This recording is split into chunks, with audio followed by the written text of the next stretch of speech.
1960년대는 이근배 시인과 함께 열렸습니다. 도하 각 신문의 신춘문예를 석권하면서 이근배 시인의 시대를 화려하게 알렸던 것입니다.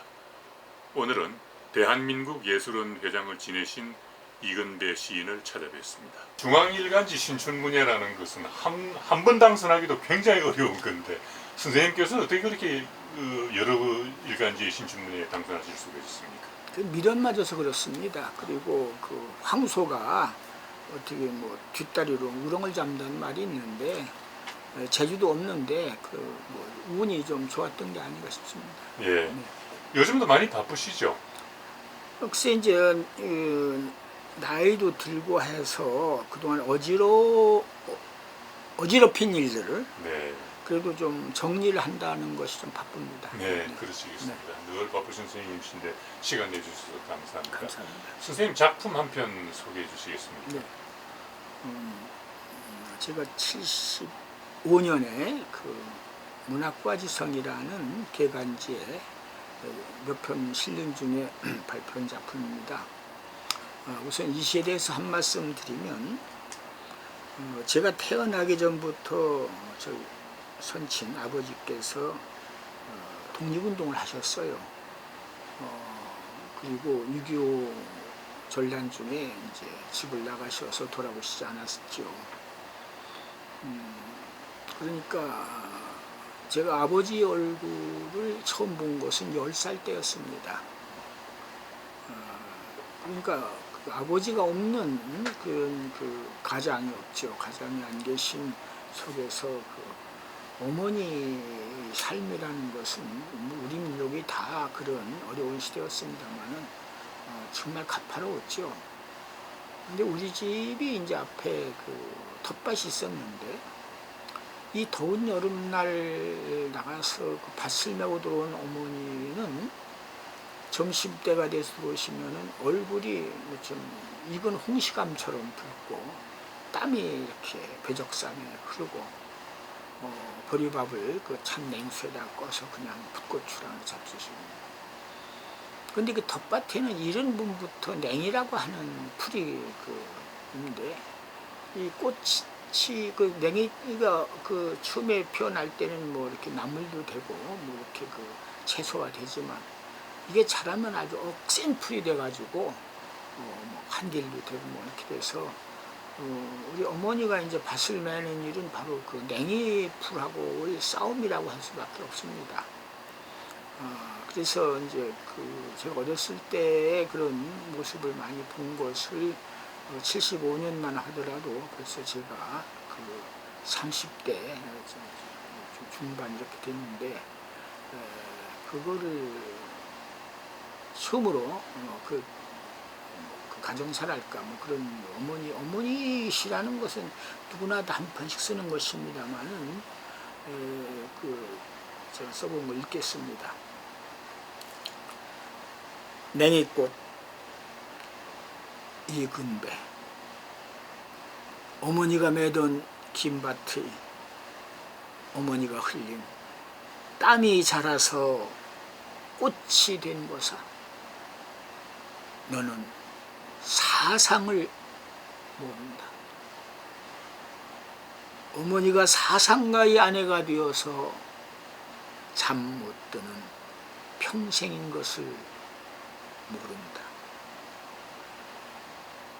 처가집이 섰던 자리에는 내 유년에 날아오던 돌멩이만 남고 황막하구나 울음으로도 다 채우지 못하는 내가 자란 마을에 피어난 너 여리운 푸른. 여기서 사상가의 아내라고 한 것은 물론 저는 이제 몇 해 전에 뒤늦게 우리 아버지의 독립운동이 이제 발굴되어서 더 일찍 한 90년대 이미 발굴을 해놨답니다. 네. 해놨는데 아버지의 주소를 모르고 가족도 못 찾아서 못 줬는데 이제 건국훈장 애족장이라고 하는 아주 큰 훈장을 받았습니다. 왜냐하면 일제 강점기에 그 1930년대 초중반에 무려 3년 동안이나 이제 1년과 또 2년 해가지고 3년을 서대문 형무소에서 투옥을 하셨으니까 그리고 그런 기사가 다 당시의 일간지들에 다 날 정도 그 사건이 그냥 묻혀 있는 것이 아니라 일간지에 돼 있고 또 그때 당시에 재판판이 있는데 제가 이 시를 쓸 때만 하더라도 아버지를 사상가라고 불렀던 것은 잘 아시지만 일제 강점기에 그 저들이 독립운동하는 분들을 체포하거나 뭐 형벌을 줄 때 사상범이라는 말을 썼습니다. 사상범. 근데 사상을 가진 건데 우리 아버지는 우리 쪽에서는 사상가가 아니고 사상범이 아니고 사상가죠. 말하자면 나라를 찾는 운동을 했다 그런 것이요. 그래서 사상가의 아내가 되어서고 그걸 이제 냉이꽃이라고 하는 어머니가 흘린 땀은 바로 땀에 흘려서 피어난 것이 바로 저 꽃이냐. 텃밭에는 어머니 땀이 다 배었을 거 아닙니까? 그 땀을 먹고 자란 꽃이다. 그런 것을 그냥 뭐 서투르게 옮겨본 것입니다. 네. 참으로 감명 깊게 들었습니다. 네. 또 아버님의 그 독립운동 그 노력이 다시 인정을 받게 돼가지고 오늘날 이렇게 되신 데 대해서 축하를 드립니다. 감사합니다. 네. 선생님께서는 또 많은 제자들도 배출을 하셨는데 네. 5분 문학 강의를 좀 부탁드려도 되겠습니까?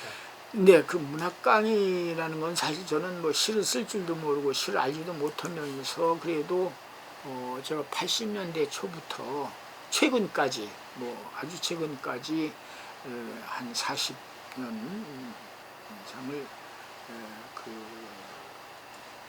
시창작을 가르친다고 학생들한테 거짓말을 해서 먹고 살았습니다. 그래서 지금 아직도 시란 무엇이냐 또는 모르지만은 여기서는 다 말할 수 없지만 그 이근배의 시작법이라는 9가지가 있어요.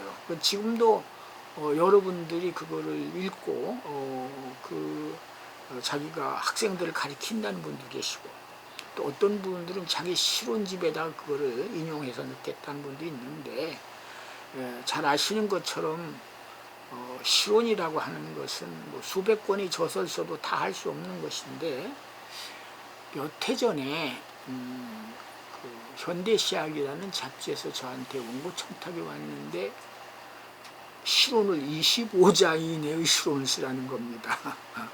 만자, 100만자도 쓸 수 없는 실론을 25자로 쓴다고 그래서 그게 이제 저한테만 쓰는 것이 아니고 앙케이트로 여러 시인들한테 하는 거기 때문에 저도 그냥 남의 거 결국 훔친 거겠지만은 25자 내로 시란 무엇이냐 할 때 이랬습니다.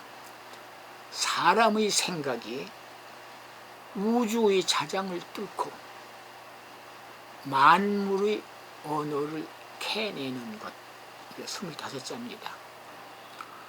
왜냐하면 이제 뭐 시인들 계시니까 더 잘 아시겠습니다만은 시라는 거는 말 걸기고 그거를 파내는 거거든요. 우주를 몇 바퀴를 돌아서라도. 미켈란젤로가 그런 말을 했다고 그래요. 누가 당신은 어떻게 그 조각을 잘 하십니까? 그러니까 조각을 하다니요. 나는 그 대리석 돌 속에 있는 안에 들어있는 것을 밖으로 꺼냈을 뿐입니다 했다는 겁니다. 예술이라는 게 다 그렇죠.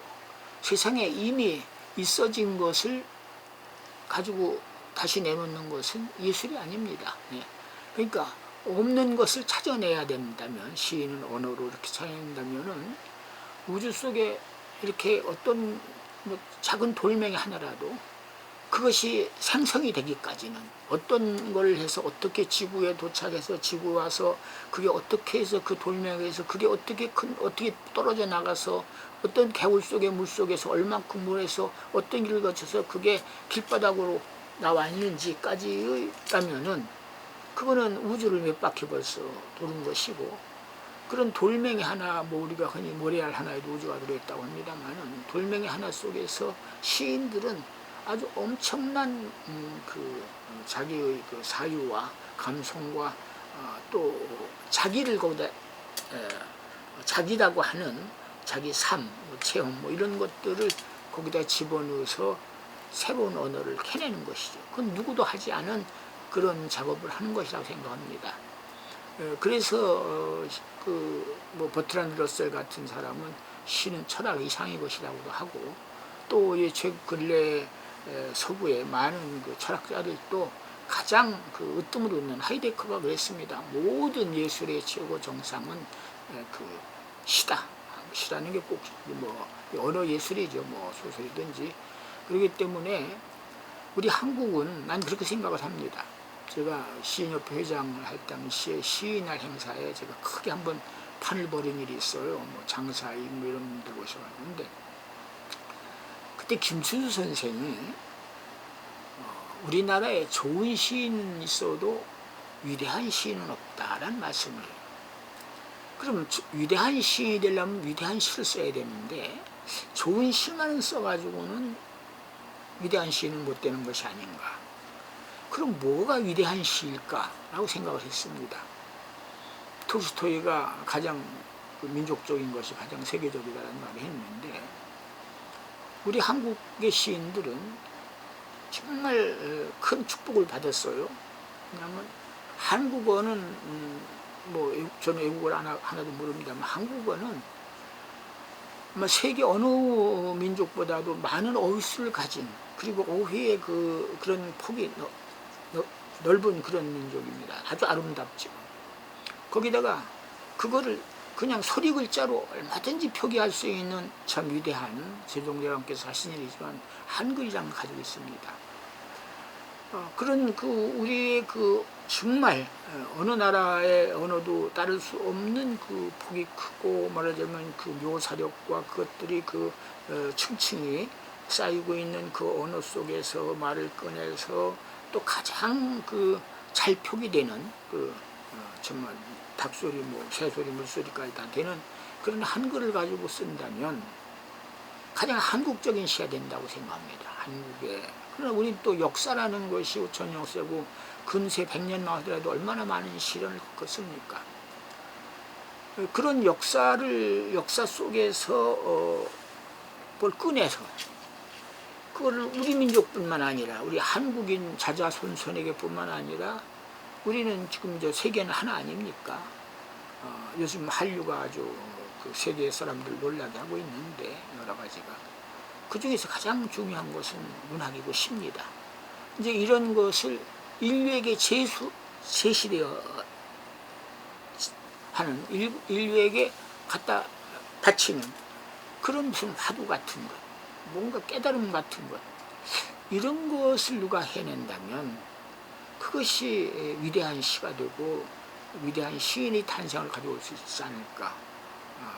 그래서 저는 시쓰기라고 하는 것을 그렇게 그냥 쉽게 생각하지 말고, 최근에 어디선가 이제 윤동주에 대한 말을 하라고 해서 윤동주 시를 다시 한번 읽어봤습니다. 제가 이제 초판본도 가지고 있어서 서시라는 건 아주 잘못된 거고, 원시는 이제 윤동주 그렇게 썼고 제목을 하늘과 바람과 별과 시인데, 그 시집을 처음부터 끝까지 보니까 처음부터 끝까지 죽음을 그려요. 이 양반은 시를 쓸 때마다 자기 세계를 다 벌써 미리 죽는 날까지 하늘으로, 뭐 죽어가는 걸 사랑해야지, 뭐 이런 식으로, 뭐 별에 있는 밤에서도 뭐 내 이름자 묻힌 언덕 무슨 저런 풀이 무성 나의 별에도 보면 뭐 이런 식으로, 뭐 또 다른 고향에서 해골이 부어서 눕는다든지 뭐 전부 죽음과 같이 동행을 한 거예요.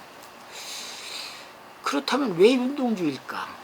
처음에는 우리가 공부할 때 윤동주 시는 별로 그렇게 부상되지 않았습니다. 차츰차츰해서 우리 독자들 이제 뭐 해외까지 나가겠습니다만은 한 이유는 윤동주한테 다른 시는 게 딱 하나 있습니다. 그것은 그가 시의 순교자였어요. 처음부터 시에다가 목숨을 걸었고 시를 쓰기 위해서 태어났고, 그래서 죽음을 시와 함께 맞았고 한 거다 이거예요. 그러면 그것은 우리가 평가해야 되고, 그 정신을 우린 그렇게 못하거든요. 그렇게 한 편 한 편의 시를 내 목숨을 거기다 다 걸고 쓸 수가 없단 말이죠.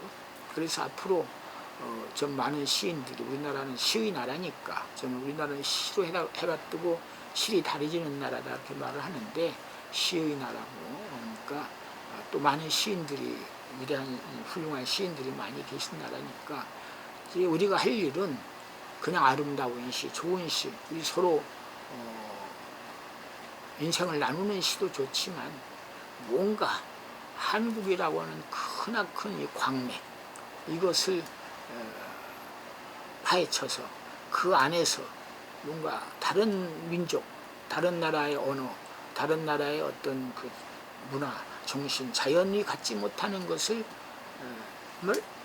뭉뚱그려서 던져내는 그런 시인이 탄생을 우리가 기대해 봅니다. 예, 감사합니다. 후배들에게 참으로 귀한 말씀을 들려주셔서 대단히 고맙습니다. 선생님 부디 건강하시고 앞으로도 저희들에게 큰 작품들을 보여주시기 바랍니다. 네. 감사합니다. 감사합니다.